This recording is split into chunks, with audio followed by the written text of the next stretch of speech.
ternyata dia menemukan Lahila sudah menjadi serumpun bambu. Dan konon katanya kalau seandainya bambu itu dipotong akan mengeluarkan darah. Assalamualaikum warahmatullahi wabarakatuh teman-teman. Kembali lagi bersama aku Fitri. Kali ini aku ingin menceritakan sebuah legenda atau cerita rakyat tentang Lahila yang mengisahkan tentang seorang putri yang sangat cantik sekali yang memilih menjadi serumpun bambu daripada terjadinya peperangan antar kerajaan. Bagi yang penasaran dengan kisahnya, nonton sampai akhir ya video ini. Pada dahulu kala di Tanah Donggo, Nusa Tenggara Barat, ada seorang putri yang sangat cantik sekali yang bernama Lahila. Dia dibesarkan oleh seorang nenek yang bernama Wai Kimpi. Dia memiliki wajah yang bulat, memiliki hidung yang mancung, kulitnya itu putih bersih dan memiliki bibir yang tipis dan sangat menarik. Juga memiliki leher yang berjenjang, sehingga apabila dia memakan atau meminum sesuatu, kelihatanlah saat dia menelannya. Jika dia keramas setelah mandi, dia membutuhkan 7 buah galah atau 7 buah bambu untuk mengeringkan rambutnya. Rambutnya itu sangat panjang. Nah, jika dia mandi, dia membutuhkan 7 orang gadis, 7 orang wanita untuk membantu untuk mengkeramasi rambutnya. Saat keramas itu dia juga membutuhkan 7 buah jeruk dan 7 buah kelapa untuk keramas rambutnya. Dia serba membutuhkan 7 seperti 7 lapis langit dan 7 lapis bumi. Nah, kecantikannya ini sudah tersiar kemana-mana, sudah terdengar kemana-mana, sehingga banyak pemuda yang ingin untuk melihat Lahila ini.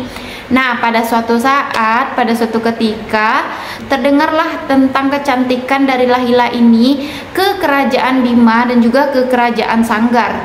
Nah, di kerajaan Bima itu terdapat seorang putra mahkota yang bernama Sirigani yang memiliki wajah yang sangat tampan. Dan di kerajaan Sanggar ada putra mahkota yang juga tidak kalah tampannya yang bernama dengan Siridungga.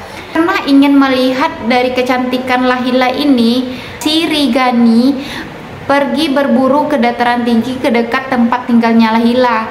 Waktu itu Lahila pergi mandi ke telaga tempat dia biasa mandi. Nah, diikutilah oleh si Sirigani dan bahkan dia mengikutinya juga sampai ke rumahnya. Nah, pada saat sampai di rumahnya, Sirigani ini menyampaikan kepada Wai Kimpi kalau dia ingin untuk menikahi Lahila. Nah, Wai Kimpi, nenek Wai Kimpi menanyakan kepada Lahila. Pada saat itu Lahila menjawabnya, aku pikir-pikir dulu. Nah, keesokan harinya Siridungga juga datang ke rumah Lahila. Dia juga berniat untuk menikahi Lahila dan dia juga menjawab untuk pikir-pikir dulu. Nah, karena ada 2 pemuda tampan yang juga berasal dari kerajaan yang ingin menikahi Lahila, jadi Lahila ini menjadi bingung siapa yang ingin dipilihnya. Dia takut untuk menolak salah satunya karena dia takut akan menyebabkan peperangan. Nah, pada suatu pagi, Lahila ini pergi mandi ke telaga tempat dia biasa. Dia bersama dengan Wai Kimpi dan gadis-gadis lainnya. Nah, waktu dia mandi, dia melihat ke atas celah pohon beringin. Ternyata dia melihat ada 2 orang pemuda yang saling berhadapan-hadapan, yang saling mengeluarkan keris untuk berperang. Nah, pada saat itu Lahila berteriak untuk berhenti, tetapi dia tidak menghiraukannya. Karena mereka panik, Wai Kimpi dan gadis lainnya pergi ke desa dan memanggil warga untuk menghentikan pertengkaran di antara 2 pemuda ini. Yang ternyata itu adalah Siridungga dan Sirigani. Dia ternyata memperebutkan Lahila. Nah, Wai Kimpi dan gadis lainnya setelah pulang dari memanggil warga, dia pergi lagi ke tempat pemandian dari Lahila ini. Dan betapa terkejutnya Wai Kimpi, ternyata Lahila hilang. Lahila tidak ada lagi. Dia sudah mencari kemana-mana, tapi tetap saja tidak menemukan Lahila. Sudah berhari-hari nenek Wai Kimpi mencari Lahila, tetapi dia tetap tidak menemukannya. Pada suatu saat Nenek Waikimpi sudah lelah dan tidak jauh dari telaga tempat pemandian Laila ada serumpun bambu yang cukup rindang di sana. Nah, Nenek Waikimpi duduklah di sana karena sudah capek. Dan pada saat itu Nenek Waikimpi menangis, dan di saat tangisannya dia mencubit pohon bambu ini. Nah, seketika pohon bambu ini menangis dan mengatakan sakit. Nah, terkejutlah Waikimpi dan terdengarlah Laila mengatakan, "Ibu, jangan cubit aku ada di dalam pohon bambu ini." Waikimpi lalu menangis dan mengatakan, engkaukah itu wahai Laila?"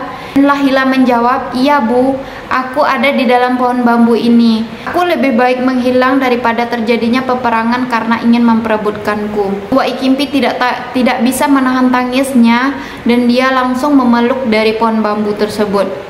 Sampai sekarang jejak dari Laila itu masih ada di Donggo, bahkan telaga tempat dia mandi pun ataupun tempat dia meracik untuk keramas rambutnya, meracik kelapa dan jeruk untuk keramas rambutnya itu masih ada di sana. Bahkan setiap harinya masih ada pengunjung yang mengunjungi tempat atau situs Laila tersebut.